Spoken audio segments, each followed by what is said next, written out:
सावध झालो हरी चालो जागरणा जेथे वैष्णवांचे भार जय जयकार गरजतसे। प्रस्तुत रूपी सेवेकरता घेतलेला अभंग संत श्रेष्ठ जगद्गुरु तुकोबरा यांच्या गाथ्यामधील असून हा अभंग 4 चरणाचा आहे आणि या अभंगामध्ये जगद्गुरु तुकोबराय आपल्याला अशा लोकांपासून सावध करतात की ज्या गोष्टींमध्ये तुम्ही आहात त्या गोष्टींपासून तुमचं पतन होईल, अशा गोष्टींपासून लांब राहा। नाही जीवनामध्ये उत्थान झालं तरी चालेल पण पतन नकोय आपल्याला। विठ्ठल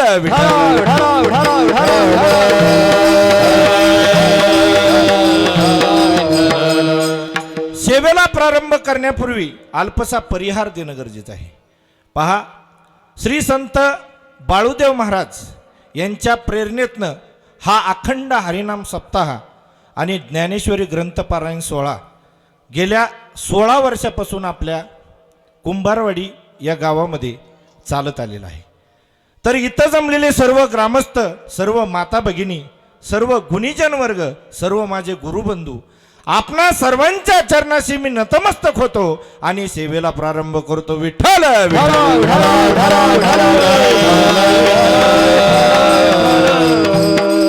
निसर्गाने माणसाला खूप अशा काही गोष्टी दिलेल्या आहेत, जसं की हात दिलेले आहेत, पाय दिलेले आहेत, डोळे दिलेले आहेत, विचार करण्यासाठी बुद्धी दिलेली आहे, भावना प्रदान करण्यासाठी मन दिलेलं आहे आणि या सर्वांना एकत्रित आणण्याचं साधन म्हणजे मानवी जन्माचं शरीर दिलेलं आहे। निसर्गता माणूस ज्यावेळेस जन्माला येतो त्यावेळेस त्याचं शरीर चांगलं असतं, बुद्धी चांगली असते, अंतःकरण चांगलं असतं, पण वाईट एवढंच असतं की तो वाईट लोकांमध्ये राहत असतो। सर्वसामान्य घरामध्ये जन्माला येणारा कोणताही मुलगा चांगलाच असतो, आई वडील त्याला चांगले संस्कार देतात, पण दुर्भाग्य असं असतं की तो ज्यावेळेस गल्लीमध्ये जातो, गल्लीतल्या मित्रांमध्ये राहतो, जसे मित्र असतात तसा तो घडत जातो। जगद्गुरु तुकोबरा आपल्याला अशा लोकांपासून सावध करतात की ज्या गोष्टींमध्ये तुम्ही आहात त्या गोष्टींपासून तुमचं पतन होईल, अशा गोष्टींपासून लांब राहा। नाही जीवनामध्ये उत्थान झालं तरी चालेल पण पतन नकोय आपल्याला। विठ्ठल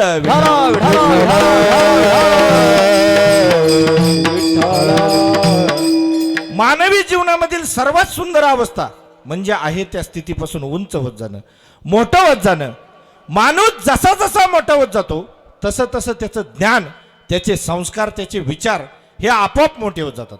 आता घर चांगलं असून जमत नाही, काही मुलं चांगल्या घरामध्ये जन्माला येतात पण त्या घराला कलंक लावून जातात। काही भाग्यवान असे असतात अत्यंत सामान्य कुळामध्ये जन्माला येतात पण त्या घराण्याचं नाव मोठं करून जातात। काही वेळेस असं पाहायला मिळतं चांगल्या शरीरामधून जन्माला येतो पण दारूच्या आहारी जाऊन, व्यसनांच्या आहारी जाऊन जर शरीराला याला चांगलं ठेवता आलं नाही तर मनाला आणि बुद्धीला केव्हा विचारशक्ती देऊ शकेल। त्यामुळे निसर्गाने ज्या गोष्टीचं आपल्याला दान दिलेलं आहे, मन, बुद्धी, चित्त आणि अहंकार, या गोष्टी जर जीवनामध्ये आपल्याला वाढवता येत नसतील तर जन्माला येऊन आपला काहीच फायदा नाही। विठ्ठल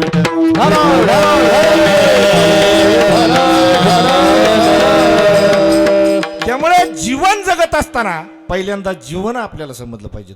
जीवनच आपल्याला समजत नाही। जीवनामध्ये जर मोठं व्हायचं असेल तर अपेक्षा कोणाकडून करावी हे पहिल्यांदा आपल्याला समजलं पाहिजे। आपला स्वभाव असा असतो, आपल्याशी जो गोड बोलतो भलेही तो कपटाने बोलत असेल, व्यवहाराने बोलत असेल, पण गोड बोलण्यावर विश्वास ठेवल्यामुळं आपलं पतन झालेलं काही वर्षानंतर आपल्या लक्षात येतं।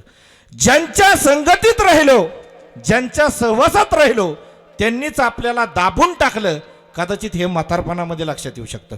जर भाग्य चांगलं असेल तर, नाहीतर म्हातारपणही असत निघून जातं।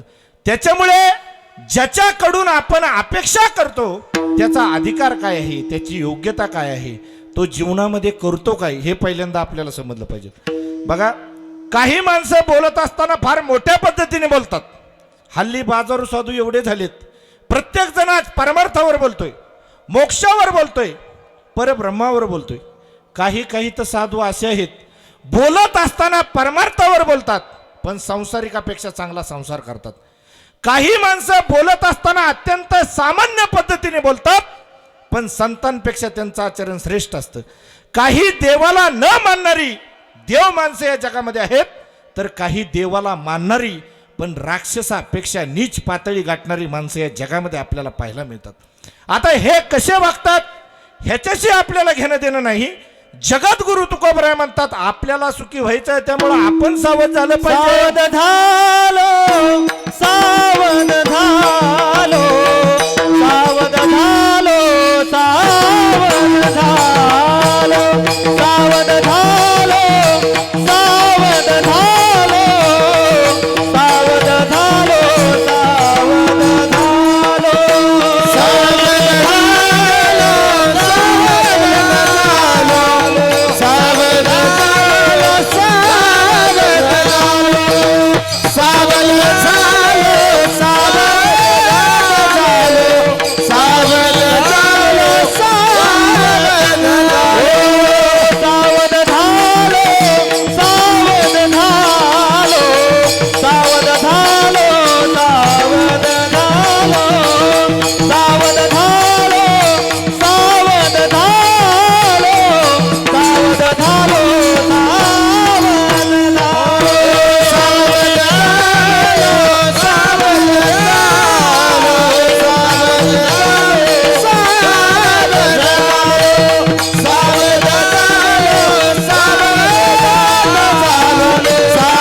आता जग कसंही असो जगाशी काही घेणं देणं नाही आपल्याला.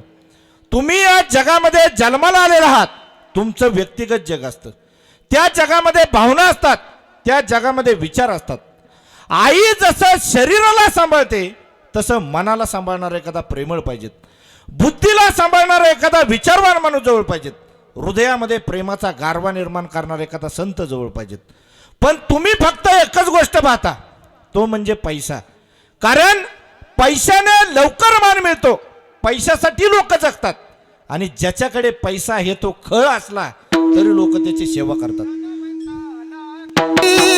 सर्व मान्यता आहे जगी, सर्व मान्यता आहे जगी, मान्यता आहे जगी धनवंताला गी, सर्व मान्यता आहे जगी, सर्व मान्यता आहे जगी, सर्व मान्यता आहे जगी. तुम्ही फक्त एकच गोष्ट पाहता, तो म्हणजे पैसा. कारण पैशाने लवकर मान मिळतो, पैशासाठी लोक जगतात, आणि ज्याच्याकडे पैसा आहे तो खळ असला तरी लोक त्याची सेवा करतात. अंतकरणाला न सहन होणारं बोलणं देखील सहन करून घेतात. पण साधू संत जर दोन शब्द बोलले तर त्यांच्यावर रागवतात. कारण पैशासाठी माणूस एवढ्या खालच्या पातळीला गेलेला आहे की पैशाच्या अतिरिक्त दुसरा पुरुषार्थ त्याला या जगामध्ये दिसत नाही.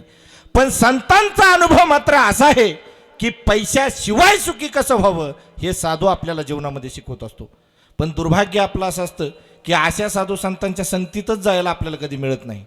कारण पैशाने माणूस एवढा मोठा होतो की त्याची विचारसरणीच बदलते. बघा, संसारामधली जी तज्ज्ञ माणसं असतात ना, संध्याकाळच्या वेळेस कुत्र्याला घेऊन फिरायला जातात आणि अभिमानाने सांगतात की आम्ही कुत्र्याला घेऊन फिरायला निघालोय. आणि कुत्र्याला जर विचारलं ना, कुत्रा हसत असतं की मी याला घेऊन फिरायला निघालोय.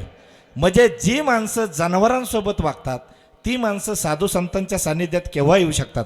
माणसातला देव ज्यांना दिसत नाही, तर जगामध्ये देव पाहणारे जे संत आहेत त्यांचं सानिध्य मूर्खांना केव्हा लाभेल काय माहिती.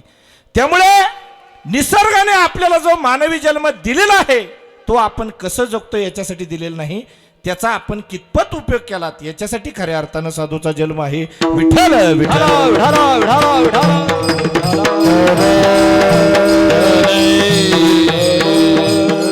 तुम्हाला आम्हाला जे हृदय दिलेलं आहे ना, हे रस्त्यावर उभा राहून कोणालाही वाटण्याकरता दिलेलं नाही. ज्याला प्रेमाची गरज नाही त्याला सुद्धा आपण हृदय द्यायला तयार होतो. आणि उद्या जर या हृदयाला जखमा झाल्या तर दारू पिऊन गटरीत लोळतो. सर्वात मोठी मानवी जन्मातली चुकी, अपेक्षा नसताना हृदय देत आहे, त्याची मागणी केली नसताना हृदय देत आहे. न पेक्षा अशी योग्यता कमवा की ज्या वेळेस तुम्ही रस्त्याने जाल हजारो लोक तुम्हाला पाहायला जमतील, हजारो लोकांनी तुमची अपेक्षा केली पाहिजेत. ही योग्यता आपल्याला मानवी जन्मामध्ये कमवता येते. असे उच्च अधिकाराचं जीवन आपल्याला जगता येतं. पण दुर्भाग्य असं असतं की फक्त साधू संतांचं सानिध्य आपल्याला कधी मिळत नाही. आणि जर ज्या व्यक्तीची आपण अपेक्षा करतो त्या व्यक्तीने जर आपला अस्वीकार केला तर हा मानवी जन्माचा अपमान आहे. माणूस जर आपला स्वीकार करू शकत नाही तर भगवंताने केव्हा आपला स्वीकार करावा. कारण संत सांगतात, नर करणी करे तो नरका नारायण होय. हा तर माणूस घडू शकला नाही जीवनामध्ये, माणूस होऊ शकला नाही जीवनामध्ये, याच्यापेक्षा दुसरे काय पतन असू शकतं. ज्ञान किती आहे आपल्याकडे याला महत्व नाही, आपला अधिकार किती मोलाचा हे फार महत्वाचं आहे. आपण प्रेम देतो समाजाला, माणसावर प्रेम करतो, पण त्यांना आपल्या प्रेमाची किती किंमत असते याचा अंदाज आपण जीवनामध्ये कधी घेत नाही. त्यामुळे सर्वात घातक जर विषय कोणता असेल तर तो प्रेम आहे. जगद्गुरु तुकोबरा आपलं प्रेम भगवंताला अर्पण करतात. कारण भगवंतानी आपल्याला जन्माला घातलेलं आहे. 1000 पट प्रेम भगवंताकडून आपल्याला मिळतं. आपल्यामध्ये गुण असो वा अवगुण असो, भगवंत कधीही त्याच्यावर विचार करत नाही. पण ज्या माणसावर आपण प्रेम करतो ना, त्या माणसाला आपल्या प्रेमाची किंमत नसते. नीट आहे का? 2000 वर्षापूर्वी राजा भरतृहरी, अत्यंत सुंदर आणि सुव्यवस्थित कथा आहे. 4वी-5वीच्या पुस्तकामध्ये धडे शिकवले जातात की पूर्वी सूर्य एक होता, त्याच्यामध्ये स्फोट झाला, त्याचाच एक तुकडा म्हणजे सूर्य आणि दुसरा तुकडा म्हणजे चंद्र. हा आत्ताच्या लोकांनी लावलेला शोध नाही. ज्याचं मी जीवन चरित्र सांगतोय त्यांनी हा शोध लावलेला आहे. आणि शोध लावण्यापूर्वी तुमच्या माझ्यासारखा सामान्य होता. उज्जैनचा राजा होता, अतिशय बुद्धिमान महान तत्वज्ञानी माणूस. पण त्याचं त्याच्या बायकोवर एवढं प्रेम होतं, एखादा साधू संन्यासी पाहिला की त्याचे कपाळावर आट्या पडायच्या. बघा, एके दिवशी रस्त्याने एक दीर्घ गंभीर पुरुष जात होते. जे साधू होते ते राजाकडे पाहून ओळखतात, हा एवढा हुशार, बुद्धिप्रधान, विचारप्रधान माणूस या संसारामध्ये कसा अडकून पडलाय. ते काय करतात, त्यांच्या मधुकोरीमध्ये त्यांना एक आंबा मिळालेला असतो, तो राजाच्या हातामध्ये देतात आणि त्याला सांगतात, हा आंबा तू खा, अमर होशील. राजा विचार करतो, साधूनं दिलाय तर घ्यायला काय हरकत आहे. माणसं पण जीवनामध्ये एवढी विचित्र असतात ना. एखाद्या साधूनं जंगलामध्ये जाऊन तपश्चर्या करावी आणि कमवलेलं जे पुण्य आहे ते भगवंताच्या प्राप्तीसाठी वापरण्याच्या ऐवजी साधू तुमच्या संसाराला वापरला अशी अपेक्षा का करता. जर एखादा साधू तसा करत असेल, तुमच्या पापांना गोंधळत असेल, तुमच्या मूर्खपणाला ज्ञान म्हणत असेल, तर त्याचाही तुमच्याकडून कुठेतरी स्वार्थ दडलेला असतो. कुठेतरी पैसा पाहिजे असतो, दक्षिणा पाहिजे असते. तुमचा उद्धार झाला किंवा नाही झाला त्याला काही घेणं देणं नाही, पण त्याचा फोटो तुमच्या घरामध्ये लागावा म्हणून तो चांगल्या चांगल्या लोकांना चांगलं न म्हणता वाईट लोकांना चांगलं म्हणत असतो. मुंबईमध्ये असे पुष्कळ साधू संत आहेत, मोठे मोठे पापी स्मगलर त्यांच्या पाया पडायला येतात आणि हा म्हणतो, जा बेटा तेरा कल्याण हो. म्हणजे पाप करून कल्याण करण्याकरता हा ईश्वर थोडीच आहे. पण पाप करणाऱ्या माणसाला देखील दिलासा वाटतो की कुणीतरी परमार्थातला माणूस आपल्या पाठीमागे उभा आहे. आणि या जगाचा इतिहास असा आहे, एखादा माणूस पुण्य करून मोठा होत असेल, ज्ञान कमवून मोठा होत असेल आणि पुढे जाऊन जर त्याचा दुरुपयोग करत असेल तर त्याचं देखील पतन होतं. तर पाप करणाऱ्या माणसाचं जीवनामध्ये केव्हा कल्याण होणार. पण हे जे साधू संत असतात हे भलत्याच लोकांना आशीर्वाद देत सुटतात, कारण यांच्यामध्ये दम नसतो म्हणून आशीर्वाद देत सुटतात. पण हा जो खरा साधू होता हा त्याला म्हणतो, हा आंबा तू खा अमर होशील. बघा, राजा आंबा घेतो, पण आंबा घेतल्यानंतर विचार करतो, हा आंबा जर मी खाल्ला, मी अमर झालो आणि माझी पत्नी जर या जगात राहिली नाही तर मी अमर होऊन काय करतो. ही प्रेमाची झाली उच्च पातळी. आज फक्त लोक स्वार्थासाठी एकमेकावर प्रेम करतात. पैसा, गाडी, बंगला. पैसा असला की प्रेम झालं, पैसा नसला की प्रेम केलं. आजकाल तर पैसा ज्याच्याकडे आलाय त्याच्या मागं प्रेम, पैसा गेला की प्रेम दुसऱ्याबरोबर. म्हणजे अशी सध्या ह्या कलियुगातली परिस्थिती. पण राजाचं त्याच्या पत्नीवर एवढं प्रेम होतं की स्वतः आंबा न खाता तो स्वतःच्या पत्नीला आंबा देतो. बघा, ही झाली प्रेमाची उच्च पातळी. राजाला वाटतं मी जर अमर झालो उद्या बायकोच जर राहिली नाही ती तर एवढी प्रेम करणारी बायको मला भेटेल का. बघा, स्वतः आंबा न खाता स्वतःच्या पत्नीला आंबा देतो. पण दुर्भाग्य असं असतं महाराज, गेल्या 25 ते 30 वर्षात त्या राणीचं त्या राजावर कधीच प्रेम नसतं. तिचं प्रेम असतं घोड्याच्या खारारा करणाऱ्या माणसावर. बघा, राजा तो आंबा राणीला देतो, राणीकडे आंबा येतो, राणी विचार करते, हा आंबा जर मी खाल्ला मी अमर झाले आणि उद्या घोड्याचा खरारा करणारा माणूसच जर राहिला नाही तर मी अमर होऊन काय करू. म्हणून तो आंबा घोड्याच्या खरारा करणाऱ्या माणसाला देते. महाराज, दुर्भाग्य असं त्या घोड्याच्या खरारा करणाऱ्या माणसाचं कधीच त्या राणीवर प्रेम नसतं. त्याचं प्रेम असतं भांडे घासणाऱ्या बाईवर. बघा, एवढी मोठी राणी आपल्यावर प्रेम करते, एखादा माणूस एकनिष्ठ राहिला असता. पण संसारिक माणसाचे हे दुर्भाग्य की माणसांवर एकनिष्ठ प्रेम करत नाहीत. तो दबाव खातीर प्रेम करत असतो, स्वतःची नोकरी वाचवण्यासाठी प्रेम करत असतो. त्याचं प्रेम असतं भांडे घासणाऱ्या बाईवर. घोड्याच्या खरारा करणाऱ्या माणसाकडे आंबा येतो, तो विचार करतो, हा आंबा जर मी खाल्ला मी अमर झालो आणि उद्या भांडे घासणारी बाईच जर राहिली नाही तर महाराज मी अमर होऊन काय करू. म्हणून तो आंबा भांडे घासणाऱ्या बाईला देतो. आता भांडे घासणारी बाई बिचारी पवित्र अंतकरणाची असते. तिला वाटतं हा आंबा जर मी खाल्ला मी अमर झाले तर चंद्र सूर्य तारे असेपर्यंत काय दुसरं काम भेटणार आहे का, भांडेच घासावं लागणार आहेत. न पेक्षा हा आंबा जर मी माझ्या राजाला नेऊन दिला तर राजा तरी आयुष्यभर राज्य उपभोगल. बघा, ज्यावेळेस राजाकडे आंबा येतो राजा डोक्यात आणून घेतो, मी तर हा आंबा राणीला दिला होता ना, भांडे घासणाऱ्या बाईपर्यंत कसा पोचला, म्हणजे आंब्याची एवढी मोठी वाटचाल कशी झाली. म्हणून राणीला बोलून घेतो. राणी म्हणते, सत्य जर तुमच्यापर्यंत पोहोचलंच आहे तर खरं सांगते, गेल्या 25 ते 30 वर्षात मी कधीच तुमच्यावर प्रेम केलं नाही. माझ्या घरी राज्य होतं, संपत्ती होते, एवढ्याच गोष्टी मला पाहिजे होत्या का. तुम्ही तुमच्या राज्यामध्ये संपत्तीमध्ये एवढे व्यस्त होता की माझ्याकडे पाहिला सुद्धा तुम्हाला कधी वेळ मिळाला नाही. काय वाटलं असेल व त्या राजाच्या अंतकरणाला. ज्या व्यक्तीवर आपण गेले 25 ते 30 वर्ष प्रेम करतो आणि 25 ते 30 वर्षानंतर ती व्यक्ती आपल्याला म्हणती माझं कधीच तुमच्यावर प्रेम नव्हतं, काय वाटलं असेल त्या एवढ्या मोठ्या माणसाला.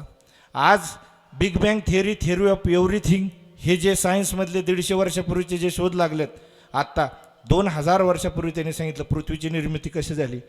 बघा, एवढा टॅलेंटेड राजा, एवढा मोठा विचारवान माणूस काहीच न बोलता स्वतःच्या सख्या भावाला विक्रमादित्याला गादीवर बसवतो आणि राज्य सोडून एवढा मोठा राजा निघून जातो. आणि बघा, जी मोठी माणसं असतात ना मायबापांनो, ती स्वतःच्या अपयशाचा खापर कधी दुसऱ्याच्या डोक्यावर फोडत नाहीत, ते स्वतःचं डोकं झोडून घेत असतात. राजा हुशार होता, विचार प्रधान होता, बुद्धी प्रधान होता, काहीच न बोलता राज्य सोडून निघून जातो आणि एवढा मोठा राजा स्वतःची आत्मकथा रडून लिहितो. धिक्कार असो त्या राणीचा जिच्यावर गेले 25 ते 30 वर्ष मी एकनिष्ठ प्रेम करत होतो, तिला माझं प्रेम कळालं नाही. धिक्कार असो त्या घोड्याचा खरारा करणाऱ्या माणसाचा, एवढी मोठी राणी त्याच्यावर प्रेम करत होती, तिचं प्रेम त्याला कळालं नाही. धिक्कार असो माझ्या त्या ज्ञानाचा, माझ्या जवळचीच माणसं किती बदमाश होती हे सुद्धा मला ओळखता आलं नाही. काय त्या ज्ञानावर अभिमान करावा. जगद्गुरु तुकोबराय म्हणतात, हे सर्व मी वाचलं, अनुभवलं आणि मी सावध झालो. सावध झालो, सावध झालो, हरीच्या आलो जागरण, हरीच्या आलो जागरण,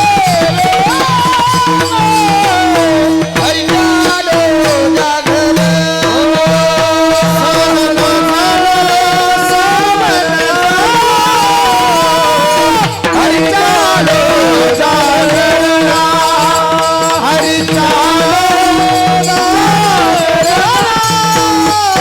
हरी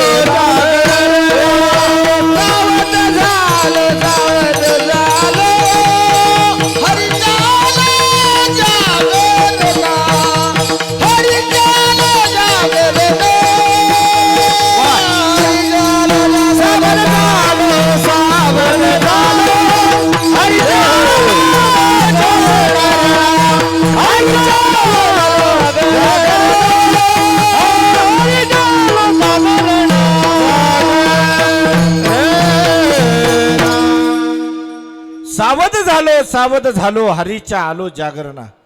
तरुणपणामध्ये सावध झालं पाहिजेत. इथं जमलेल्या सर्व तरुण मित्रांना माझे हात जोडून विनंती आहे. मायबापांनो, तुम्हाला हात जोडून विनंती आहे, ज्या छत्रपती शिवाजी महाराजांचं नाव आपण आपल्या मुखात घेतो, ज्या छत्रपती शिवाजी महाराजांच्या नावाच्या आपण घोषणा देतो, त्या मुखानं आपण दारू प्यावी, त्या मुखानं आपण तंबाखू खावी महाराज, त्या मुखानं आपण गुटखा खावं, त्या मुखानं आपण गांजा वडावं. काय विचार आपण या महाराष्ट्राच्या मातीमध्ये पेरतोय. तरुणांनो, व्यसन आणि फॅशन करून तुम्हाला मिळतं तरी काय? व्यसन आणि फॅशन करून तुम्हाला मिळतं तरी काय? टाकू नका स्वतःचा चुकीच्या गोष्टीमध्ये पाय.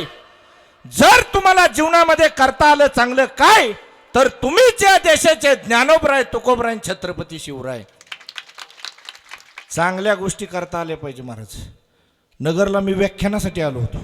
एक तरुण मित्र माझ्याकडे पळत आला आणि मला म्हणाला, महाराज मला 2 शब्दात सांगा दारू किती बाद असते. मला वाटलं बरं झालं सुधारलं एखादं. ये बाबा म्हणलं इकडे. मला म्हणलं 2 शब्दात सांगा. त्याला म्हणलं ये तुला निवांत 4 शब्दात सांगतो ये. आला.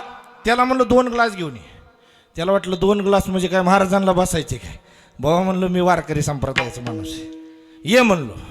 2 ग्लास आणली. एका ग्लासमध्ये दारू ओत म्हणलं, दुसऱ्या ग्लासमध्ये पाणी ओत म्हणलो.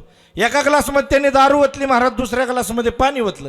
ज्या ग्लासमध्ये दारू ओतली होती त्याला म्हणलो त्यात 4-5 किड्या मुंग्या टाक, आणि ज्या ग्लासमध्ये पाणी ओतलं होतं त्यात 4-5 किड्या मुंग्या टाक. बघा, ज्या ग्लासमध्ये पाणी ओतलं होतं त्यात 4-5 किड्या मुंग्या टाकल्या, ज्या ग्लासमध्ये दारू ओतली होती त्यात 4-5 किड्या मुंग्या टाकल्या. आता बघा, ज्या ग्लासमध्ये दारू होती ना त्यातल्या किड्या मुंग्या लगेच मेले, आणि ज्या ग्लासमध्ये पाणी होतं त्यातल्या किड्या मुंग्या जिवंतच राहिले. मी म्हणलं बघ भाऊ दारू किती बाद असते. तो म्हणला, महाराज मला समजलं. मला वाटलं बरं झालं सुधारलं. म्हणलं बाबा तुला काय समजलं? तो म्हणला, महाराज दारू पिणं हे किड्या मुंग्यांचं काम नाही, त्याला मर्दाचंच काळीत लागतं. आता काय डोक्यात आणून घ्यायचं का महाराज? काय ह्यांना शिकवावं किती सांगावं, आमचीच वाईट परिस्थिती झाली. विठ्ठल विठ्ठल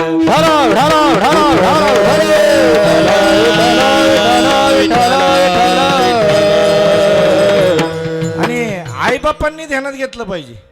दिवसभर पोराला सांगतात दारू पिऊ नये, व्यसन करू नये, सगळ्या घरामध्ये महाराष्ट्रीकर लावलेले असतात, आणि संध्याकाळी बापच पोराला सांगतो जा जरा चुलीवरून बिडी पिटून आण.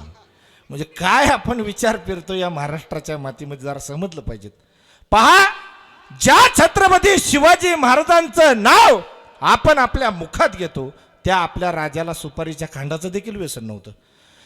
बघा, शिवाजी महाराजांनी ज्यावेळेस शाहिस्ते खानाची लाल महालामध्ये बोटं उडवली, त्यावेळेस त्या शाहिस्ते खानाची बहीण शाहिस्ते खानाकडे पळत आली आणि म्हणाली, ओ काफिर शिवा हमारे बेटी को उठा के लेके गए, ओ काफिर शिवा हमारे बेटी को उठा के लेके गए. बघा, तो शाहिस्ते खान त्याच्या बहिणीला काय म्हणतो, चुप बैठ पगली, ओ शिवा किसी की उंगलियां काट सकता है, किसी की गर्दन मार सकता है, लेकिन किसी औरत पर हाथ नहीं डाल सकता, किसी औरत पर हाथ नहीं डाल सकता. म्हणजे बघा, शत्रूला देखील आपल्या राजावर विश्वास होता की हा परस्त्रीकडे वाईट नजरेने पाहणारा राजा नाही. विठ्ठल विठ्ठल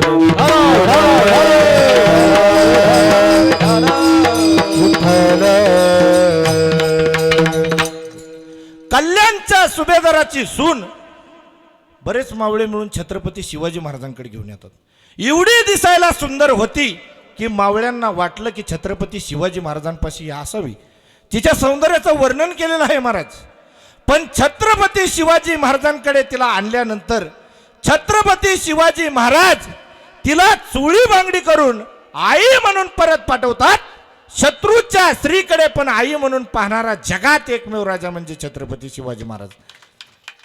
पहा, ज्याला बाईमधली ताई कळाली तो मुक्ताईचा ज्ञाना झाला, ज्याला बाईमधली मैत्रीण कळाली तो राधेचा श्याम झाला, ज्याला बाईमधली पत्नी कळाली तो सीतेचा राम झाला, आणि ज्याला बाईमधली आई कळाली तो जिजाऊंचा शिवबा झाला.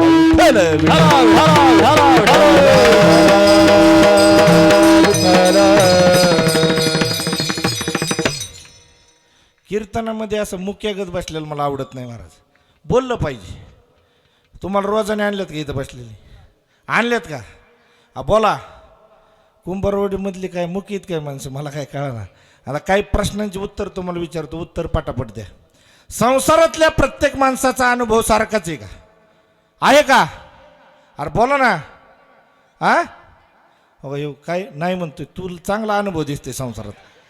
एवढीसा नाही हो, चांगला 20-25 वर्ष संसार केला असा सांगतोय. संसारातल्या प्रत्येक माणसाचा अनुभव सारखाच आहे का? बोला. आहे का? नाही. तुम्ही केला संसार, सांगा ना मग. आहे का? नाही. नाही. बरोबर आहे. बरोबर आहे.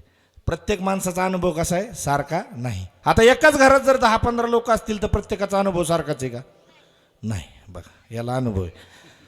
नवरा बायकोचंच उदाहरण घ्या. नवऱ्याला जर चहा आवडत असला तर बायकोला काय आवडते? अरे बोला ना. कॉफी. बघा हीच सांगते, ह्यांनाच जास्त अनुभव आहे तुमच्यापेक्षा. नवऱ्याला जर हा कलर आवडत असला तर बायकोला बघा महाराज म्हणतात ह्यांनाच जास्त अनुभव दिसतोय. तुम्ही बोला ना घरातलं. हा घरातलं निरीक्षण करतात म्हणजे निरीक्षण कमिटी दिसते. म्हणजे बघा नवऱ्याला जर चहा आवडत असला तर बायकोला काय आवडते? कॉफी. मग प्रत्येकाचा अनुभव कसा आहे? वेगळा वेगळा. बघा नवरा जातो एकदा संभाजीनगरला आणि बायकोसाठी एकदम चांगल्या कलरची साडी घेऊन येतो. बायकोला म्हणतो बघ किती चांगली साडी तुझ्यासाठी आणली. ती आलेल्या म्हणते काय साडी आणली? पहिली ती साडी परत देऊन या आणि पैसे परत घेऊन या. बिचारा गप गुमान जातो, साडी परत देतो आणि पैसे परत घेतो. एक दिवशी तो जातो नगरला. बघा 5,000 रुपयाचा ब्रँडेड बाटा कंपनीचा बायकोसाठी बूट घेऊन येतो, चॉकलेटी कलरचा. आणि बायकोला म्हणतो बघ किती चांगला बूट तुझ्यासाठी आणलाय. बायको म्हणते काय कलर आणलाय हा? पहिला तो बूट परत देऊन या आणि पैसे परत घेऊन. बिचारा गप गुमान जातं.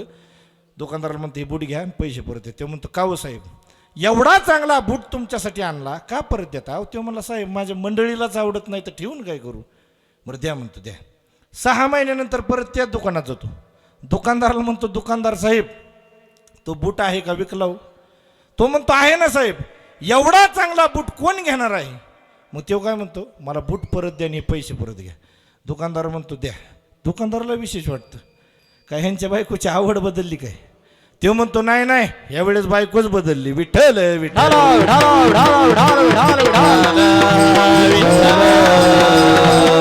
म्हणजे प्रत्येकाचा अनुभव कसा आहे? वेगळा वेगळा आहे. उदाहरण देतोय, नाही तर महाराज आले बायको बदला सांगून गेले उद्या माझ्या नावाने शिव्या द्यायला सुरुवात करताना.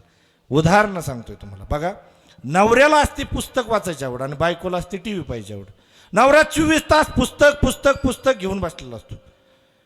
बायको एक दिवशी वैतकती महाराज आणि म्हणते काय सारखं ते पुस्तक पुस्तक पुस्तक घेऊन बसलेलं असतात. जरा घरातील आमच्याकडे बघावं, बाकीच्या गोष्टींकडे बघावं. हा नवरा बायको एवढी वैतकती. एक दिवस त्याला म्हणते बायको अहो सारखं ते 24 तासात पुस्तक पुस्तक पुस्तक. मला बाया असं वाटतं पुस्तक झालं असतं तरी बरं झालं. तो म्हणतो तू पुस्तक व्हायच्या भानगडीत पडू नको. मग ती म्हणते मी काय हो? ती म्हणते तू कॅलेंडर हो. ती म्हणते का?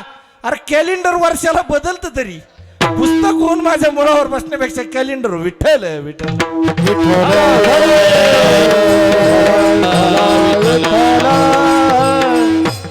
म्हणजे तुकाराम महाराज काय सांगतात? या जगाला मार्गदर्शन करण्यासाठी ज्ञान देण्यासाठी अनुभव महत्वाचा आहे. तुका म्हणे येते पाहिजे अनुभव, शब्दांचे गौरव कामाने. अनुभव आले अंगा, अनुभव आले अंगा.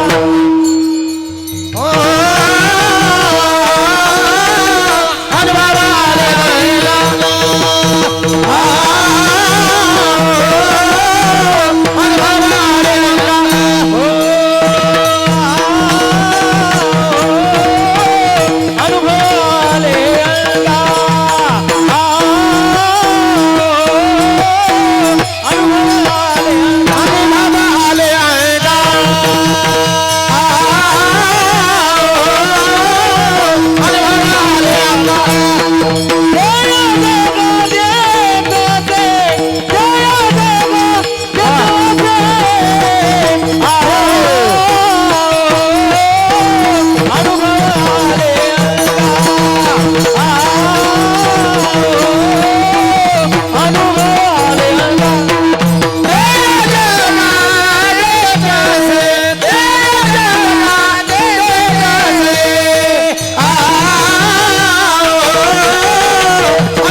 वा तुका म्हणे येथे पाहिजे अनुभव शब्दांचे गौरव कामा नये. अनुभव महत्वाचा आहे. बघा उदाहरण देतो तुम्हाला, नीट आहे का. पोपटपंची ज्ञान आणि अनुभवाचं ज्ञान यातला फरक सांगतो. एकदा काय होतं, एक नवीनच लग्न झालेली मुलगी नांदाय निघालेली असते आणि आई तिला म्हणते पुरी जरा इकडे ग. ती म्हणते बोल नाही. ती म्हणते आता तू नवीनच नांदाय निघालेली आहे, उद्या तुझी सासू तुला काही जरी बोलली, रागवली, ओरडली, काही बोलली, सुनबाई हे असं नाही असं करायचं असतं, सासूला उलट पालट बोलायचं नाही. काही बोलली सासू, रागवली, ओरडली, तर सासूला फक्त एवढंच म्हणायचं अगदी बरोबर आहे आत्या, तुम्ही म्हणताय ते अगदी बरोबर आहे तसंच होईल. बघा एवढंच तिने पाठ केलेलं होतं. काय अगदी बरोबर आहे आत्या, तुम्ही म्हणताय ते अगदी बरोबर आहे तसंच होईल. बघा एवढंच तिने पाठ केलेलं होतं. एक दिवशी काय होतं, सुनबाईकडून जरा भाजी वेगळीच होती. सासू म्हणते सुनबाई ही भाजी अशी करतात का, अशी करायची असते. ती म्हणते अगदी बरोबर आहे आत्या, तुम्ही म्हणताय ते अगदी बरोबर आहे तसंच होईल. एकदा जरा वेगळंच काम होतं सुनबाईकडून. ती म्हणते सुनबाई हे काम असं करतात का, असं करायचं असतं. ती म्हणते अगदी बरोबर आहे आत्या, तुम्ही म्हणताय ते तसंच बरोबर आहे तसंच होईल. म्हातारी पडती 6 महिन्याने आजारी, धड तिचा हात सरळ होत नाही पायी सरळ होत नाही, तिला होतो चिकनगुन्या. म्हातारी म्हणते होय ग पोरी. ती म्हणते बोला ना आत्या. ती म्हणते मला नाही वाटत आता ह्या दुखण्यातनं मी बरी होईन, मला असं वाटतं विष प्यावं आणि मरून जावं. ती म्हणते अगदी बरोबर आहे आत्या, तुम्ही म्हणताय ते अगदी बरोबर आहे तसंच होईन. पण हिथं म्हणायचं नव्हतं ना, ते कुठं काय म्हणायचं ह्याचीच अक्कल नाही. विठ्ठल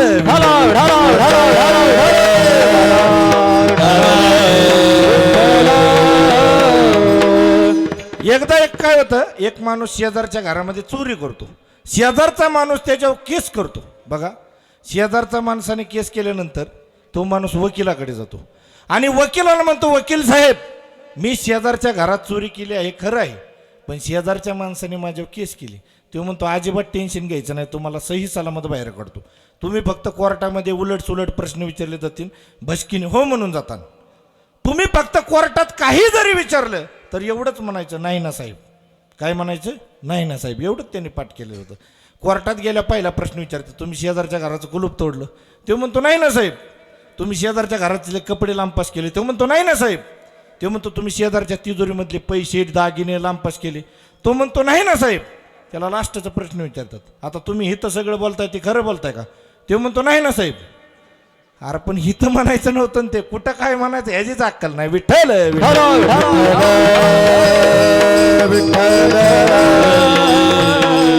आष्टीला एक माणूस पोपट विकायला आला होता, त्याच्या भोवती गर्दी जमली होती.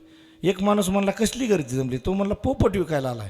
गर्दीत आवाज आला 500 रुपये, इकडून आवाज आला 1000 रुपये, इकडून आवाज आला 2000 रुपये, इकडून आवाज आला 3000 रुपये, इकडून आवाज आला 4000 रुपये, इकडून आवाज आला 5000 रुपये.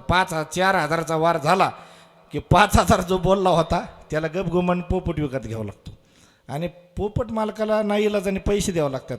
आणि रस्त्याने जाताना पोपटाच्या डोक्यावरून हात फिरवतो, म्हणतो बाबा 5000 देऊन तुला विकत घेतलाय, तुला बोलता येतं का. तो म्हणतो साहेब 4000पर्यंत माझी बोली मीच लावत होतो. म्हणजे 4000पर्यंत पोपटच बोलत होता. याला म्हणतात पोपटपंची ज्ञान. विठ्ठल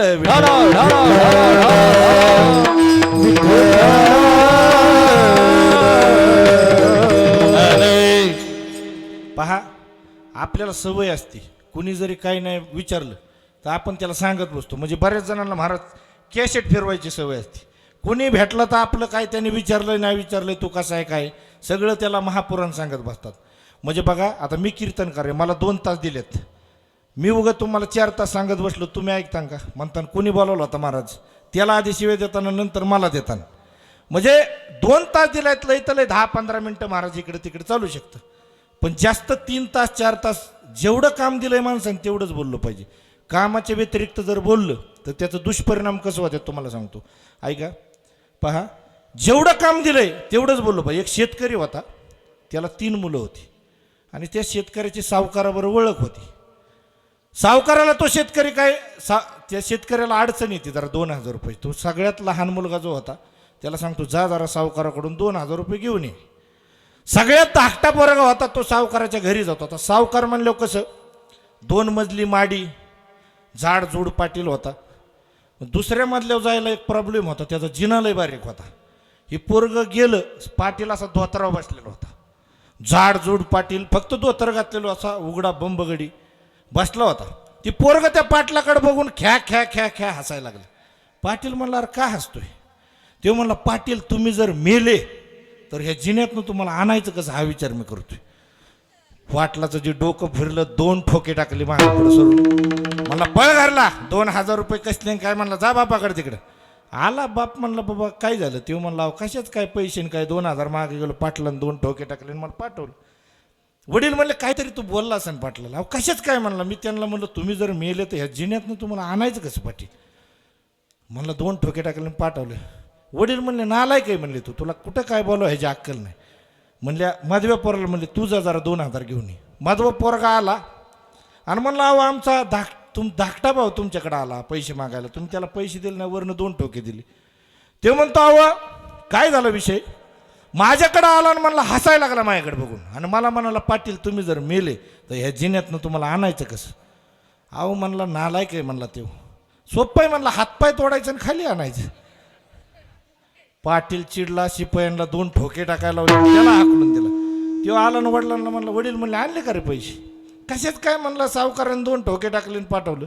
म्हणले काय म्हणलं तू सावकाराला? तेव्हा म्हणला, तुमचा धाकटा भाऊ आला, मला म्हणला पाटील तुम्ही जर मेलेत ह्या जिन्यातनं तुम्हाला आणायचं कसं? मी त्याला म्हणलं सोपं, हातपाय तोडायचं आणि खाली आणायचं. शेतकऱ्याला वाटलं आता ही दोघं नालायक निघली, आपला थोरगा पोरला तरी जरा समजदार आहे, त्याला पाठवलं. बघा थोरला पोरगा आला आणि थोरला पोरगा म्हणला, पाटील राव तुम्ही आमचा बारका भाऊ आला, त्याला पैसे नाही दिले, 2 ठोके टाकले पाठवलं आणि माधव आला. अहो ते म्हणला तुमचा बारका भाऊ आला, माझ्याकडे बघून जी हसायला लागला ख्या ख्या, मला म्हणला पाटील तुम्ही मेले तर तुम्हाला ह्या जिन्यातनं आणायचं कसं? आणि दुसरा तुमचा माधव भाऊ आला, तो म्हणला सोपं आहे, हातपाय तोडायचं आणि खाली आणायचं. अहो म्हणला ही दोघं पण नालायक आहेत म्हणला, यांना अक्कल नाही. सोपं आहे म्हणला, बिल्डिंगलाच आग लावायची काय? म्हणजे कुठं काय कामापेक्षा जास्त बोलल्यानंतर अशी फजिती होती. विठ्ठल ढालाव ढालाव ढालाव ढालाव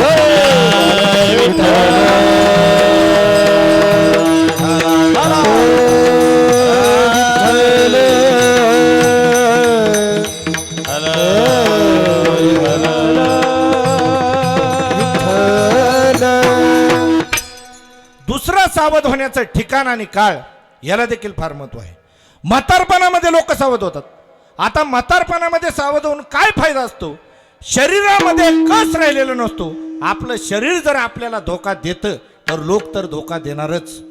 25 वर्ष आई आपल्या मुलावर प्रेम करते, 25व्या वर्षी मुलाचं लग्न होतं, 4 तांदूळ डोक्यावर पडतात. आता तांदळाचा प्रभाव किती मोठा असतो बघा. दुसऱ्या दिवशीपासून त्याचं डोकं बदलतं. तांदूळ डोक्यावर पडल्यानंतर डोकं बदलतं, याला संसार म्हणतात. आणि हे जर कर्तव्य कर्म आईने केलं असतं तर दुसऱ्या दिवशीपासून सुनबरोबर भांडणं झाली नसती. पण या गोष्टी आपल्याला समजत नाहीत आणि हे सांगणारे जे साधू संत आहेत त्यांच्या सान्निध्यामध्ये कधी आपण जात नाही. त्यामुळे जगाने जर आपल्यावर प्रेम करावंसं वाटत असेल तर अधिकार कमवा, योग्यता कमवा. माणसाने जर आपल्यावर प्रेम करावंसं वाटत असेल तर भगवंताबरोबर आपलं प्रेम ठेवा. कारण जनाबाई खूप सुंदर सांगतात, देव सखा जरी विश्व अवघे कृपा करी. भगवंतानी जर आपल्यावर प्रेम केलं ना तर जग आपोआप प्रेम करेल. पण अधिकार नसताना प्रेमाची अपेक्षा करू नका. भारतीय संस्कृतीमध्ये 4 गोष्टींना अतिशय महत्व आहे. त्या गादीवर बसून मिळत नाहीत. त्याला पुरुषार्थ असा शब्द आहे. धर्म, अर्थ, काम आणि मोक्ष. गादीवर बसून धर्म होत नाही, मंदिरामध्ये जाऊन पैसे कमवले जात नाहीत, संसारामध्ये विरक्त होऊन कामाची तृप्ती होत नाही आणि लोकांतात राहून कधी मोक्ष मिळत नाही. या विरोधामधल्या घटना आहेत. मोक्षावर व्याख्यान देणं वेगळं आणि मोक्ष मिळवणं वेगळं. ज्ञानोबराय म्हणतात, साधूच्या अंतःकरणामधला काम आपोआप निघून जातो. तो काम सर्वता जाई, जयाचे आत्मसंतोषी मन राही, तोची स्थितप्रज्ञ होय पुरुष जाणे. आणि तुकाराम महाराज सुद्धा एका अभंगामध्ये तुका म्हणे देह भरिला विठ्ठले, तुका म्हणे देह भरिला विठ्ठले, तुका म्हणे देह भरिला विठ्ठले, तुका म्हणे देह भरिला विठ्ठले, तुका म्हणे देह भरिला विठ्ठले, तुका म्हणे देह देह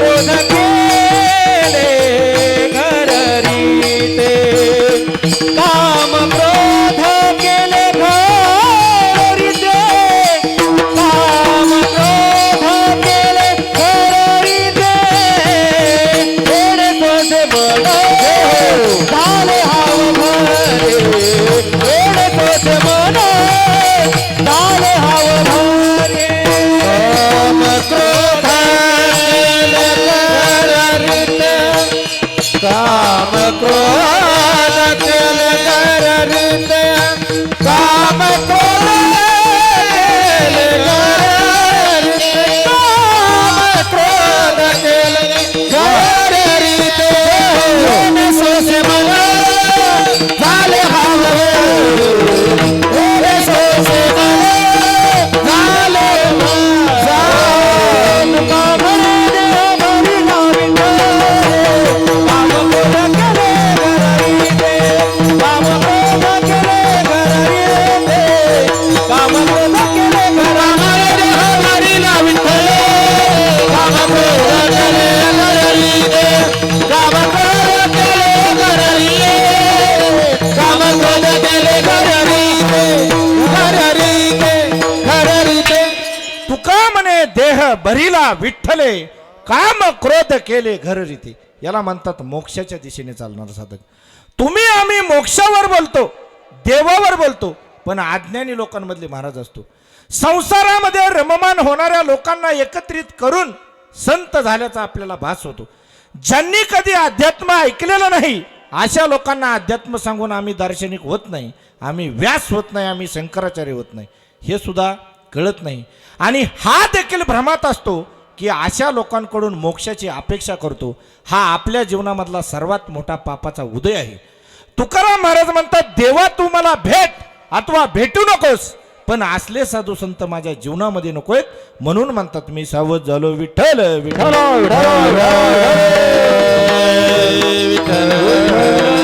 आणि तरुणपणामध्ये सावध होणं फार गरजेचं आहे. तारुण्य हे निसर्गाने दिलेलं दान आहे. तरुणपणामध्ये बर्बादही होता येतं आणि श्रीमंतही होता येतं. आणि म्हातारपण म्हणजे काय नीट आहे का? तरुणपणामध्ये आपण जे पेरलंय ते उपभोगण्याचा काळ म्हणजे म्हातारपण. आता तरुणपणामध्ये जर पैसे कमवले असतील तर म्हातारपणामध्ये आरामात जगता येईल. तरुणपणामध्ये जर ज्ञान कमवलं असेल तर म्हातारपण हे हसत जाईल. आणि तरुणपणामध्ये जर काहीच केलं नसेल तर म्हातारपण हे शिव्या खात जाईल. त्यामुळे जगणं तर भागच आहे. त्यामुळे सावध होण्याचा काळ हा तरुणपण आहे. आणि बघा, या भारताचा इतिहास असा आहे, जो म्हातारपणी परमार्थाला लागला आणि त्याला देव मिळाला असा अपवादात्मक सुद्धा इतिहास नाही. म्हणजे इथं बसलेल्या वृद्ध माणसांवर आमचा काय आक्षेप आहे असं नाही, पण सावध होण्याचा काळ हा तरुणपण आहे. कारण तुकाराम महाराज सुद्धा एका अभंगामध्ये म्हणतात, पिकलिया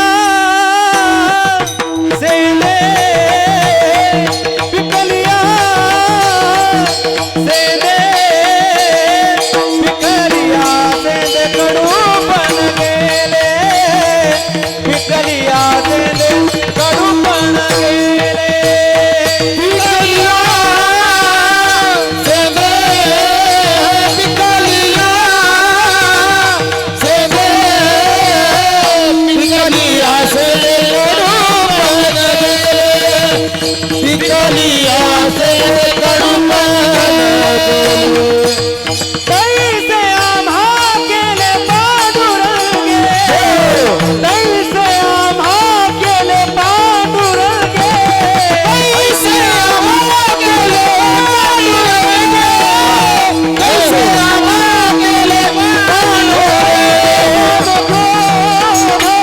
लोभ काम लोभ काम लोभ निवारे ठाई काम लोभ निवारे हो काम लोभ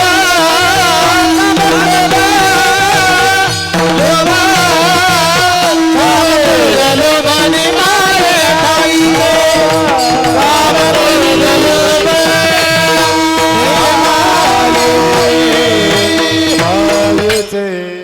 पिकलिया सेंद कडूपण गेले तैसे आम्हा केले पांडुरंग. शेंदाड जर पिकलं ना तर त्याचा वरचा रंग बदलतो ना आतला कडवटपणा निघून जातो. तसं ज्या साधकाने तरुणपणामध्ये परमार्थ केला, अज्ञान रूपी आतला कडवटपणा निघून जातो, वरच्या कातडीचा रंग बदलतो, चमक येते, याला परमार्थ म्हणतात. तरुणपणामध्ये या जगाचा स्वभाव आपल्याला समजला पाहिजे आणि हे सांगणार फक्त संत असतात. ज्ञानोबराय म्हणतात, ज्या जगातील लोकांवर आपण विश्वास ठेवतो त्या लोकांची काय अवस्था आहे. जे लोकींचा चंद्र क्षयरोगी, जेथे उदया होय असता लागी. सूर्याला रोज उगवावं लागतंय ना अस्त व्हावं लागतं. दुःख लेवणी सुखाची अंगी सळीत जगाती. दुःखाने सुखाचा शर्ट घातलेला आहे आणि समोरच्या माणसाला असं वाटतंय की सुख आपल्या दिशेने येतंय, पण खऱ्या अर्थानं ते आलेलं असतं दुःख. म्हणून सावध व्हा विठ्ठल विठ्ठल.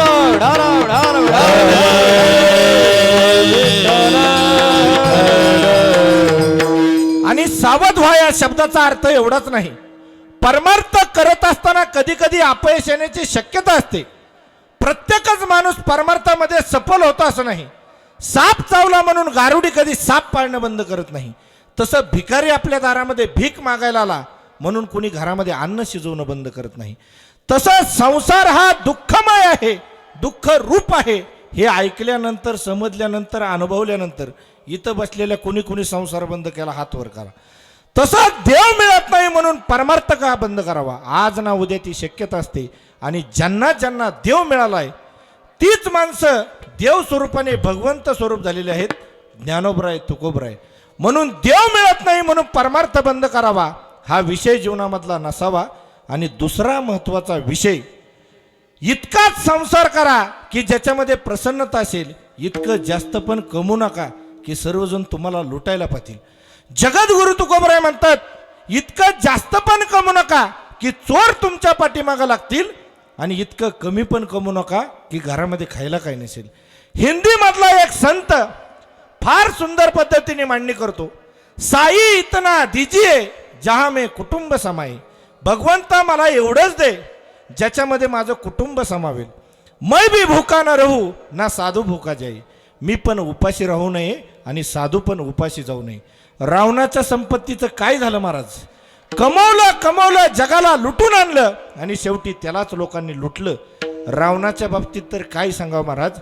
जगद्गुरु तुकोबराय कोणाच्याच घराचं वर्णन करत नाहीत, पण रावणाच्या घराचं वर्णन करतात. कोटी घरे देते काशाणी तांब्याची, घरे देते काशाणी तांब्याची, कोटी घरे देते काशाणी तांब्याची, कोटी घरे देते काशाणी तांब्याची, कांचनाची सप्त कोटी, शुद्ध कांचनाची सप्त कोटी, शुद्ध कांचनाची सप्त कोटी, शुद्ध कांचनाची सप्त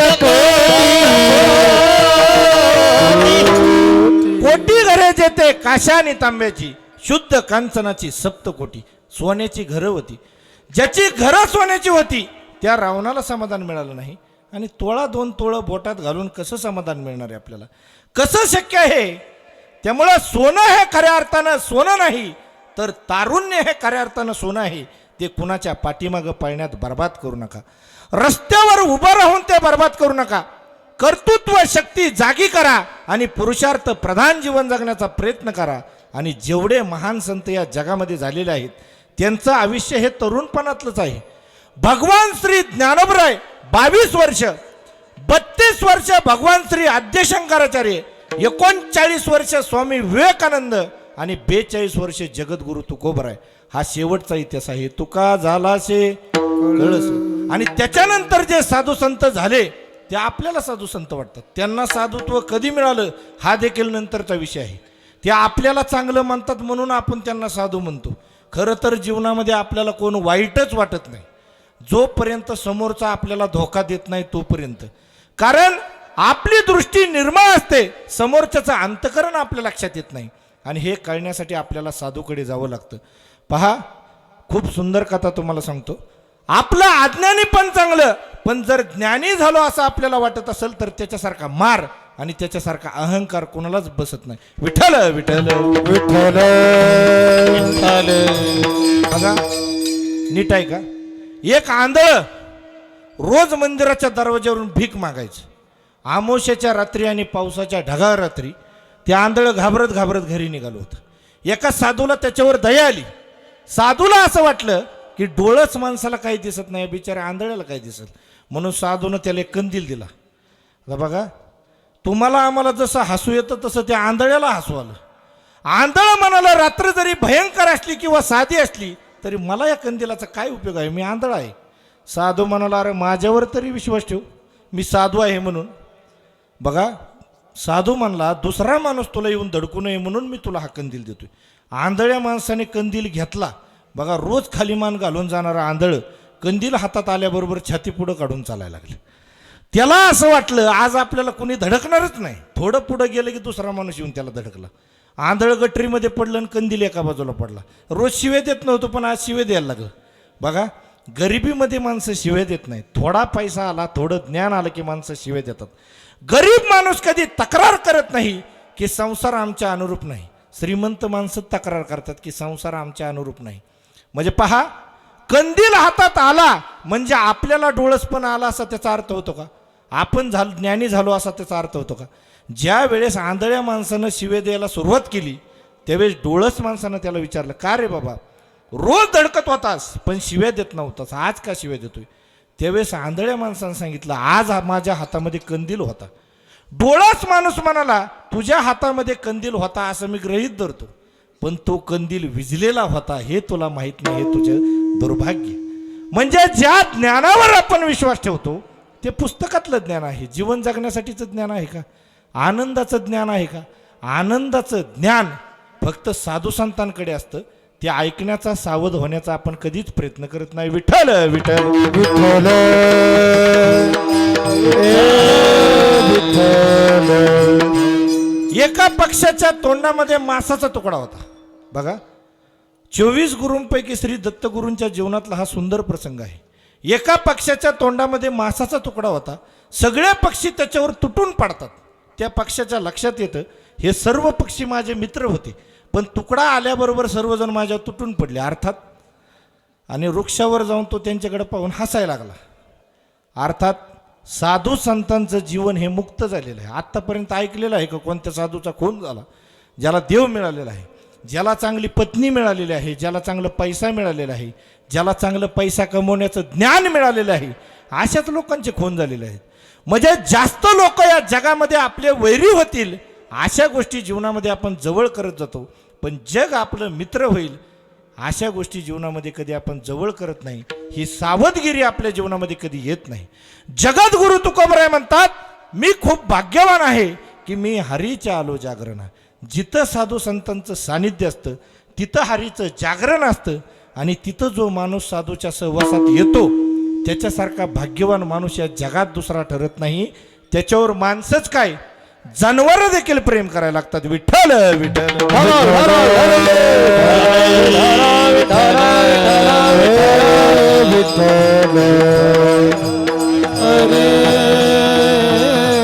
बघा,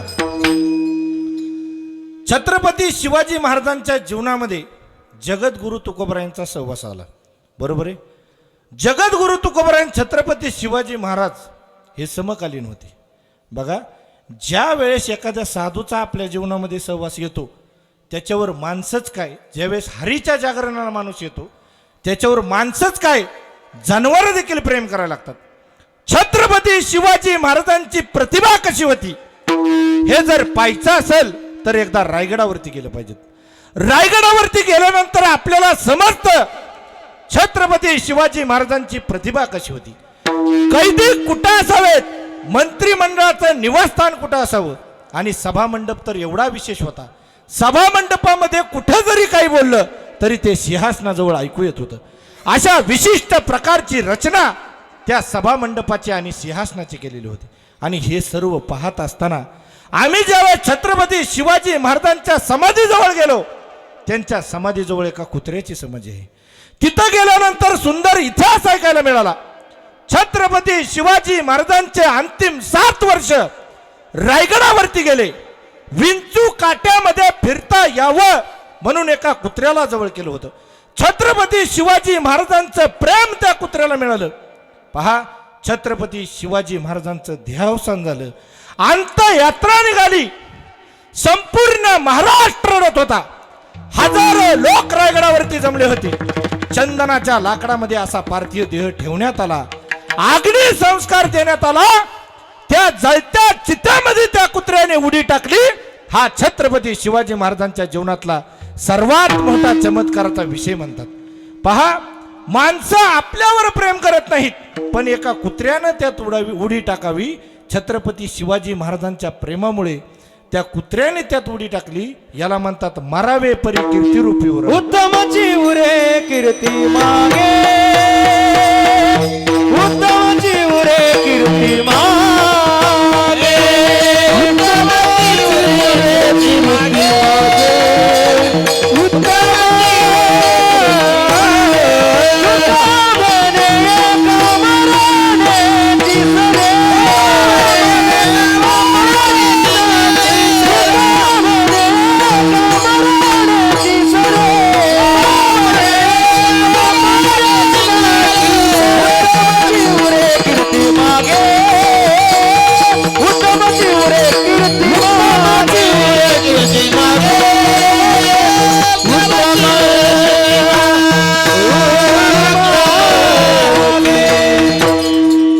एक राजा होऊन गेला. त्या राजाचं उलट नाव जरी केलं तर अखंड आयुष्य तो राजा जीवाशी खेळला. तो या महाराष्ट्राच्या मातीमध्ये होऊन गेला. इराण इराक मधून सिद्धी यायचे, कोकणात शिरायचे आणि कोकणातल्या आया बहिणींना घेऊन पळून जायचे. ही छत्रपती शिवाजी महाराजांच्या कानावरती ही बातमी आली. छत्रपती शिवाजी महाराजांनी ठरवलं की सिद्धींचा बंदोबस्त करायचा आणि कोकणाच्या किनारी, समुद्र किनारी सिंधुदुर्ग किल्ल्याचं बांधकाम करायचं ठरलं. आणि त्यावेळी महाराष्ट्राचे चीफ इंजिनियर होते हिरोजी इंदुलकर. हिरोजी इंदुलकरांना ते बांधकाम देण्यात आलं. बघा, बांधकाम सुरू झालं, पण त्याच वेळी महाराजांना आग्र्याला जावं लागलं. किल्ल्याच्या बांधकामासाठी निधी कमी पडला. हिरोजी इंदुलकरांनी स्वतःची दौलत गहाण टाकली, पण किल्ल्याचं बांधकाम पूर्ण केलं. आणि ज्यावेळी छत्रपती शिवाजी महाराज आग्र्यावरून परत आले, किल्ला पाहण्यासाठी गेले. इंदुलकरांना विचारलं, इंदुलकर, किल्ला कसा बांधलात? महाराज, छान बांधलात. काय देऊ का म्हणाले तुम्हाला? बघा, ते रक्तच वेगळं होतं. ते असे म्हणाले नाहीत, महाराज ह्या बांधकामामध्ये 10% सुद्धा राहिले नाहीत, पुढल्या वेळेत 40%च्या आतलं बांधकाम सुद्धा घेणार नाही, असं म्हणाले नाहीत. कारण एक नॅशनल कॅरेक्टर होतं, एक राष्ट्रीय चारित्र्य होतं माझ्या राजाने निर्माण केलं. ते महाराजांना एवढंच म्हणाले, महाराज ज्या वेळेस तुम्ही आपल्या स्वराज्याची राजधानी बांधाल, ते राजधानी बांधायचं काम मला द्या. बघा, काही दिवसानंतर राजगडावरून रायगडावरती स्वराज्याची राजधानी बांधायचं ठरलं आणि ते बांधकाम हिरोजी इंदुलकरांना दिलं. 2.5 वर्ष ते बांधकाम सुरू होतं.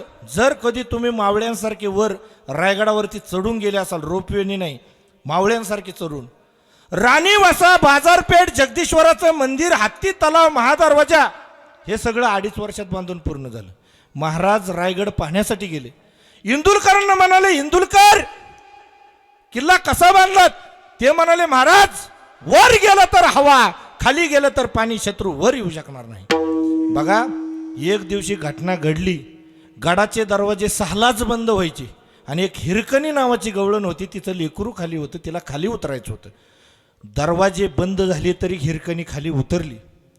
महाराजांना आश्चर्य वाटलं. इंदुलकर तर म्हणाले होते, महाराज वर गेलं तर हवा, खाली गेलं तर पाणी, शत्रू वर येऊ शकणार नाही, मग हिरकणी खाली उतरली कशी? हिरोजी इंदुलकरांच्या हस्ते हिरकणीचा गौरव करण्यासाठी तिला पालखीमधून वर आणायला सांगितलं. बघा महाराजांची राजनीती कशी होती. हिरकणीला वर घेऊन यायला सांगितलं पालखीमधून आणि हिरोजी इंदुलकरांच्या हस्ते तिचा गौरव करण्यात आला. गौरव झाल्यानंतर महाराजांनी हिरोजी इंदुलकरांना विचारलं, इंदुलकर, तुम्ही तर म्हणाले होते वर गेला तर हवा, खाली गेलं तर पाणी, शत्रू वर येऊ शकणार नाही, मग हिरकणी खाली गेली कशी? नीट आहे का?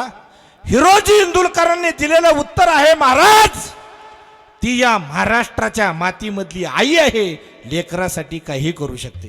लेकराचे हित वाहे माऊलीचे जित, वाहे माऊलीचे जित, वाहे माऊलीचे जित. लेकराचे हित वाहे माऊलीचे जित, वाहे माऊलीचे जित, वाहे माऊलीचे जित.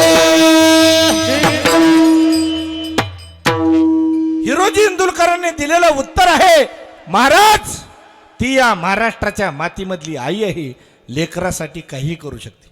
बघा इंदुलकर गेले, इंदुलकरांना राग आला आणि गेले 24 तास तो हिरकणीचा खडक तासून काढला आणि पुन्हा महाराजांकडे आले आणि महाराजांना म्हणाले, महाराज आता दुसरी हिरकणी खाली उतरू शकणार नाही. बघा महाराज इंदुलकरांना म्हणाले, इंदुलकर मागा काहीतरी, काही देऊ का म्हणाले तुम्हाला. नाही महाराज मी तुम्हाला मागणार आहे, पण राज्याभिषेक सोहळ्याच्या वेळी मागणार आहे. 6 जून 1674 छत्रपती शिवाजी महाराजांचा राज्याभिषेक सोहळा सुरू झाला. महाराज ज्याला त्याला ज्याच्या त्याच्या पराक्रमानुसार काही ना काही देत होते. कुणाला ढाल, कुणाला तलवार, कुणाला घोडा. इंदुलकर असे कोपऱ्यामध्ये उभे होते. इंदुलकरांना महाराज म्हणाले, इंदुलकर तुम्हाला काय. इंदुलकर नाहीच, महाराज मी तुम्हाला मागणार आहे, पण राज्याभिषेक तुम्हाला मी ज्यावेळेस जगदीश्वराच्या दर्शनासाठी येईल, तुम्ही ज्यावेळेस जगदीश्वराच्या दर्शनासाठी येईल त्यावेळेस मी तुम्हाला मागणार आहे. पहा महाराज गेले, राज्याभिषेक सोहळा संपला आणि महाराज जगदीश्वराच्या दर्शनासाठी आले आणि पूर्वेच्या दिशेने बाहेर पडले. इंदुलकर हातामध्ये एक दगड घेऊन उभा होते. महाराजांना म्हणाले, महाराज हा दगड इथं पायरीला लावायचा आहे. बघा महाराज म्हणाले, परवानगी आहे. 3 पायरीचे दगड आहेत मायबापांनो या महाराष्ट्राच्या मातीमध्ये. 2 पायरीचे जे दगड आहेत त्या आहेत भक्तीच्या पायऱ्या, त्या आहेत पंढरपूरला. भगवान श्री पांडुरंगाच्या दर्शनाच्या आधी पहिली जी पायरी आहे ती माझ्या चोकोबांची पायरी आहे. भगवान श्री पांडुरंगाच्या दर्शनाच्या आधी चोकोबांच्या पायरीवरती नतमस्तक व्हावं लागतं आणि चोकोबांचा भाव धारण करावा लागतो. माझा चोखा मेळा म्हणतो, ऊस डोंगा पर रसनवे डोंगा, काय भुललाशी वरलिया रंगा. चोखा डोंगा पर भाव नवे डोंगा, काय भुललाशी वरलिया रंगा. आणि दुसरी जी पायरी आहे ना ती माझ्या नामदेव महाराजांची पायरी आहे. माझे नामदेव महाराज म्हणतात, वैकुंठाचा म्हा नको जाडू हरी, वास दे पंढरी सर्व काळ. भगवंता मला वैकुंठाला नाही जायचं, मला तुझ्या या पायरीची चिरा बनव. लाखो भाविक ज्यावेळेस तुझ्या दर्शनासाठी येतील त्यांच्या पायावरची धूळ माझ्या मस्तकावरती पडत राहू दे. आणि तिसरी जी पायरी आहे जिगरबाज मित्रांनो, मायबापांनो, ती रायगडावरती आहे. ती आहे सेवेची पायरी आणि त्याच्यावरती काही अक्षरं कोरली गेलेली आहेत आणि ती अक्षरं आजही आपल्याला प्रेरणा देतात. सेवेचे ठाई तत्पर हिरोजी इंदुलकर. कुठे गेली एवढी एकनिष्ठ माणसं या महाराष्ट्राच्या मातीमधून. आज जर महाराज असते आणि हिथं बसलेल्या मावळ्यांना म्हणाले असते, चला आपल्याला मोहीम काढायची, काय म्हणले असते हे मावळे. महाराज आज जरा कणकण आली, एखादा दुसरा मावळा बघता का. आज जरा बायको जरा जास्त शिवे देते, जरा बघा दुसरा मावळा. त्यावेळेस 2-2 वर्ष लग्न झालेली, नवीन लग्न झालेली जोडपी असणारी जी मुलं आहेत, मावळे आहेत, 2-2 वर्ष घरी येत नव्हते. एवढी महाराजांसाठी जीव द्यायला तयार होते लोक. आणि आज फक्त जीव घ्यायची स्पर्धा आहे, एकामेकाला टोमणं हाणायची स्पर्धा आहे, नावं ठेवायची स्पर्धा आहे, कुचक्या विचाराची स्पर्धा आहे, दुसरं काही नाही. त्यामुळं एकनिष्ठ आयुष्यात राहता आलं पाहिजे, तसं वागता आलं पाहिजे. हीच छत्रपती शिवाजी महाराजांचं चरित्र आणि त्यांचे मावळे आपल्याला शिकवतात. विठ्ठल विठ्ठल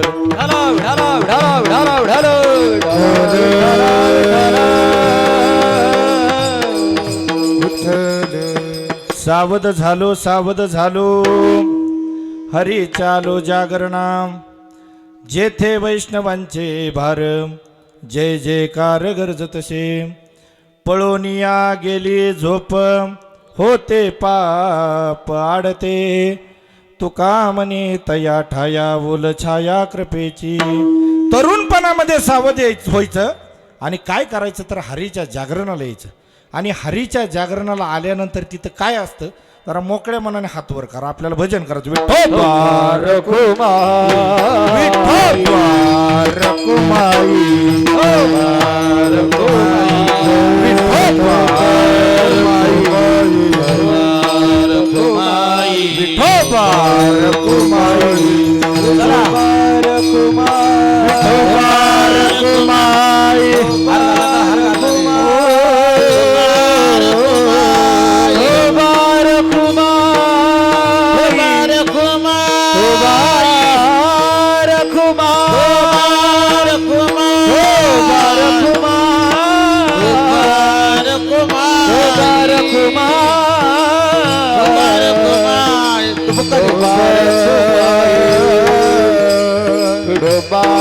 रखुमाई विठोबा रखुमाई रखुमाई विठोबा रखुमाई विठोबा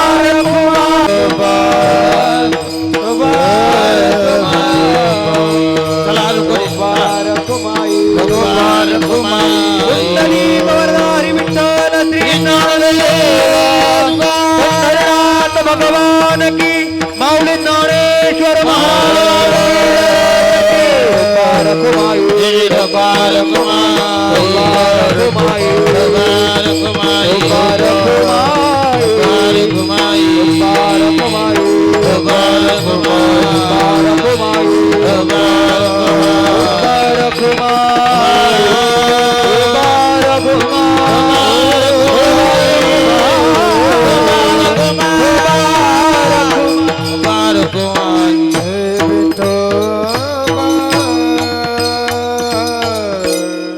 अरे हात तरी कीर्तनात नीट उभं वर करा. रोजाने आणले करताय, सलाईन लावून आणल्यात काय तुम्हाला? हा महाराज कसं फ्रेश वाजवलं पाहिजे. कीर्तनात टाळी वाजवल्यानंतर विठ्ठल विठ्ठल म्हणल्यानंतर 2 तासाने अटॅक येणार आहे, ती 2 दिवसाच होतो महाराज. आता हिथं जेव टाळी वाजवणार नाही ते उद्या गेला म्हणायचं. आणि कसे त्याचं वर्ष श्राद्धाच कीर्तनाला मलाच बोलवा. आता नीट मोकळ्या मनाने वाजवा. आणि कसे कीर्तनात माइंड फ्रेश असतो. विठ्ठल विठ्ठल म्हणल्यानंतर जरा आपल्या हाताचं माझा माझा माझा